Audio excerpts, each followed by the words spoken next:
आणि या कैलास मानसरोवर यात्रेसाठी नेपाळला गेलेल्या कल्याण डोंबिवलीतील 3 पर्यटकांचा 3 दिवसांपासून संपर्क होत नसल्यामुळं त्यांच्या कुटुंबियांची चिंता वाढली आहे.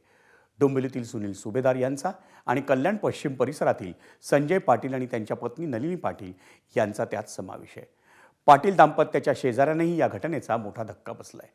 पाटील दाम्पत्य सुरक्षितरित्या घरी परतावं म्हणून त्यांच्या शेजाऱ्यांनी प्रार्थना केली. आता आम्हाला सांगून गेले होते की 23 तारखेला आम्ही बाहेर जाणार आहे. मानसरोवर म्हणजे कैलास मानसरोवर तिकडे जाणार आहे. मग 3 तारखेला परत येतो म्हणून.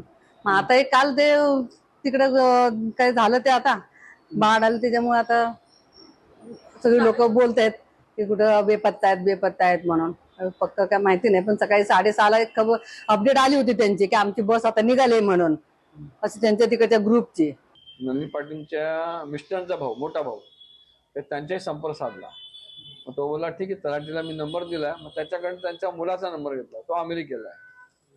त्याचा नंबर साधला, मग त्याला फोन लावला तर त्याला नाही लागला, त्याच्या होणाऱ्या मिसेसला लागला.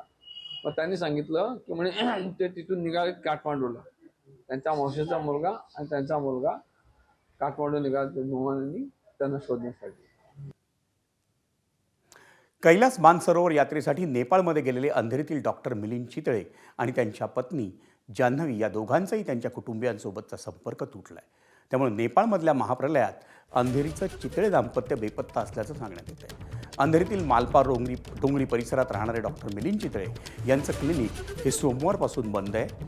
आपण नेपाळमध्ये जात असल्यानं 6 सप्टेंबरपर्यंत क्लिनिक बंद राहील अशी नोटीस डॉक्टरांनी क्लिनिकवर लावली. डॉक्टर आणि त्यांच्या पत्नीचा बुधवारपासून आपल्या कुटुंबियांसोबत संपर्क झालेला नाही, त्यामुळे त्यांच्या कुटुंबियांमध्ये चिंतेचं वातावरण आहे. डॉक्टर मिलिंद चितळे यांची स्वतःची रिचार्ज टूर्स अँड ट्रेक ही कंपनी आहे आणि त्या कंपनीच्या माध्यमातून मुंबईतल्या अंधेरी आणि विलेपार्लेसह आसपासच्या परिसरातून 60 पर्यटक हे कैलास मानसरोवर यात्रेला गेले होते. डॉक्टर चितळे यांच्या इमारतीमध्येच राहणाऱ्या पाठक कुटुंबियांची ही नावं बेपत्ता पर्यटकांमध्ये आहेत. त्याच्या आदल्या दिवशी मुंबईतून 40 पर्यटकांचा आणखी एक समूह कैलास मानसरोवर यात्रेसाठी नेपाळमध्ये गेला होता, पण हा समूह महाप्रलयाच्या आधीच तिथून पुढे निघाला, त्यामुळे त्यांच्याशी संपर्क झाले असल्याचं समजतं. मला काय माहित नव्हतं, आताच मला काय कळलं का रात्री आम्हाला कळलं काय डॉक्टर असे हरवले असं आम्हाला कळलं. आम्हाला धसका खूप बसलेला आहे. विनंती म्हणजे आम्ही म्हणतो सरकारने त्याने शोधून काढायचं, एवढंच आमची अपेक्षा आहे. खूप आज मग माझी तब्येत बिघडली बघ. आज माझ्या मिस्टरला आम्ही बोलतो, रात्रीच मी बोलते, आता मला सांगतो हो डॉक्टर असं झालं. मला काय सांगते एकदम आम्हाला धसका बसला. आज माझं फॅमिली हा डॉक्टर, आज मला खूप आजारी होते, हेच मोठे औषध पाणी घ्या हे बोलायचे. एवढं चांगलं होतं डॉक्टर. आम्ही एवढं प्रार्थना करते मी म्हणजे सुखी प्रमाणे येऊ दे इकडे, एवढंच माझं म्हणणं. नवी मुंबईमधल्या वाशीचे रहिवासी यशस भांड हे डॉक्टर मिलिंद चितळे यांच्या ग्रुपमधूनच कैलास मानसरोवर यात्रेसाठी नेपाळमध्ये गेले होते, पण नेपाळमध्ये बुधवारी आलेल्या महाभयंकर पुरामुळं त्यांचाही संपर्क तुटलाय. महाप्रलय यायच्या आदल्या दिवशी किंबहुना आदल्या रात्री यशस भांड हे तिवरेमध्ये मुक्कामाला होते. तिथून रसुआ इमिग्रेशन मार्गानं ते नेपाळ चीन सीमा ओलांडणार होते. त्यांचा आपल्या कुटुंबाशी बुधवारी सकाळी 7:45च्या सुमारास संपर्क झाला होता असं समजतं.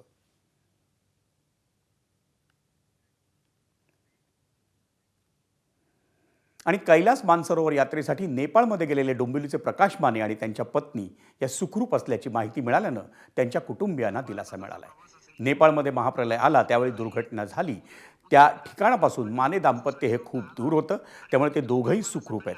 त्यांच्याशी व्हिडिओ कॉलवर बातचीत केली आहे आमचा प्रतिनिधी सुरेश काटे.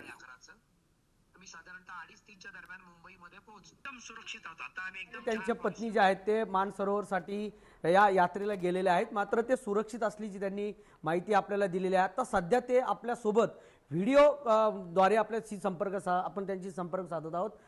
प्रकाशजी नमस्ते, काय कसे आहात आणि आत्ताची स्थिती काय आहे त्या ठिकाणी? नमस्कार, हर हर महादेव. आम्ही एकूण महाराष्ट्र, भारत आणि देशभरात 43 जण कैलास मानसरोवरच्या दर्शनासाठी आलो होतो.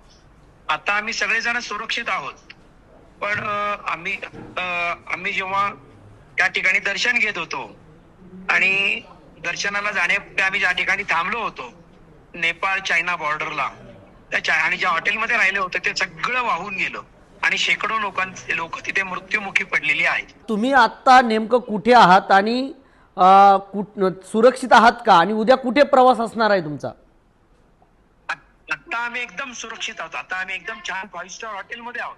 पण मनामध्ये थोडीशी नैसर्गिक आपत्तीची भीती असतेच ना. हॉटेलमध्ये आम्हाला सुरक्षित आहे. बाहेर काय सागा म्हणून आहे, सागा सिटी आहे, त्या सागा सिटी मध्ये आम्ही आहोत.